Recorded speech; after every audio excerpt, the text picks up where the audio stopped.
Yo, what's up guys? So magandang hapon na naman.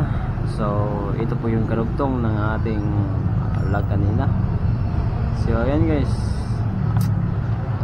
daming ano dito sa Manila guys, mga babae, tapos yung part nila tumboy. Mabuti pa yung tumboy guys, may part na tayo wala, gagi. Ayan guys, so dito naman tayo guys.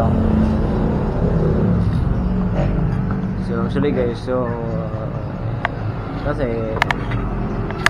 hindi naman tayo gwapo na maghanap ng maganda, so doon tayo sa babae na saktuhan lang. Yung saktuhan lang, yung kahit pangit, ang importante mahal tayo, diba? Kasi yan po yung mas importante talaga sa buhay at sa isang relationship, na pangit man or hindi pangit, ang importante mahal ka niya, tapos mahal mo din siya, di ba?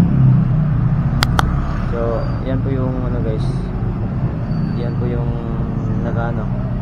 na mas magandang gawin, di ba? So yan guys, so dito muna tayo, so mamaya na naman, so update ko na lang kayo mamaya. Thank you so much, God bless, bye bye.